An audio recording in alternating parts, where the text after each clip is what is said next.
L'autorité vient de publier son rapport annuel. Quelles ont été les principales tendances de l'année 2012 ? Alors, dans le secteur des télécoms, l'année 2012 a été marquée par de profondes mutations dans un contexte de régression économique de l'ensemble de l'Union européenne, et donc qui bien sûr a touché le secteur des télécoms. Mais les deux grandes mutations de l'année 2012 dans le secteur des télécoms en France a été bien sûr dans le domaine mobile l'arrivée du quatrième opérateur, donc Free, à partir de janvier 2012, qui a conquis en une année 8% du marché mobile, et qui donc bien sûr c'était une onde de choc sur le secteur du marché mobile pour les autres opérateurs évidemment. Et l'autre mutation importante, ça a été, l'autre facteur marquant, ça a été le vrai démarrage du déploiement de la fibre optique à un rythme élevé, puisque en une année, presque 1 million de foyers supplémentaires ont été éligibles à la fibre optique. Dans le domaine postal, c'est une année, comme dans tous les pays du monde, l'activité postale baisse tendanciellement. Le courrier papier se trouve remplacé progressivement par le courrier électronique.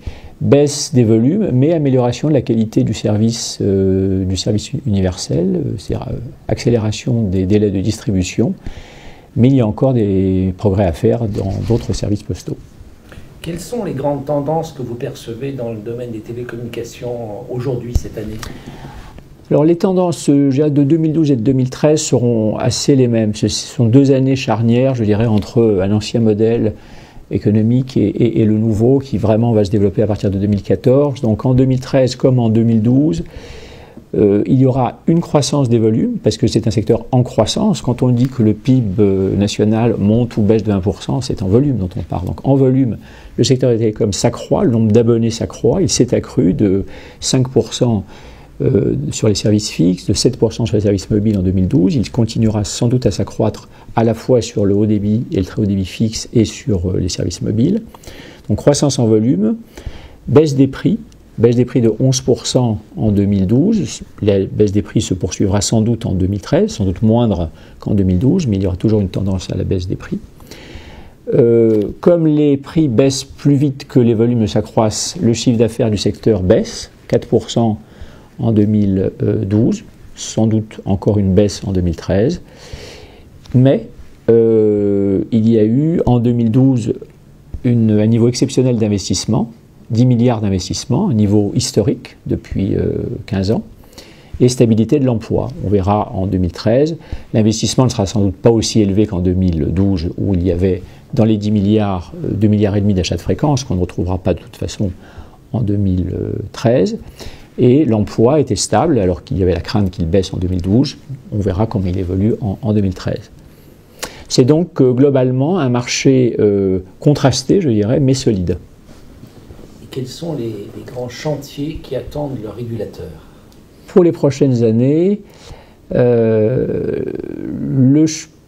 j'en verrai 4 principaux. Le premier, c'est de tout faire pour favoriser le retour à la croissance de la valeur créée et le bon partage de la valeur dans la filière numérique, entre les différents acteurs de la filière numérique. Acteurs de l'Internet, opérateurs télécoms, équipementiers. C'est possible avec le développement important du très haut débit.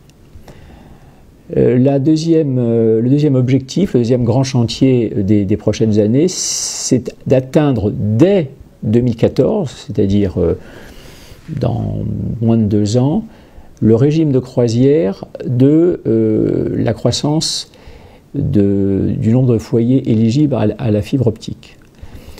Je vous ai dit tout à l'heure qu'en 2012, on avait eu presque 1 million de plus de foyers éligibles à la fibre optique. Il faudrait, en 2014, atteindre entre 2 millions et 2,5 millions de croissance par an de foyers éligibles à la fibre optique pour qu'en 10 ans, l'ensemble du pays soit couvert. Alors ça paraît beaucoup, plus de 2,5 millions par an de foyers éligibles, c'est ce qui avait été réussi dans les années 70-80 sur le cuivre. Donc il faut retrouver ce rythme, c'est possible, et le tenir pendant 10 ans.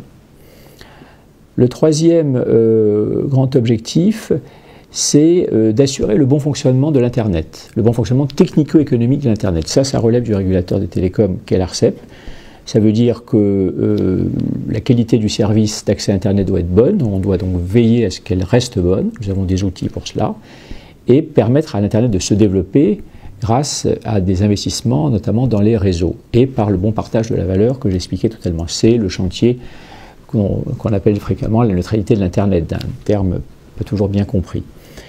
Et puis, le quatrième grand chantier, il dépasse largement l'ARCEP, il dépasse même la France, c'est de, je dirais, donner plus d'efficacité globale au marché européen des télécoms. C'est un grand chantier, on en parle beaucoup actuellement.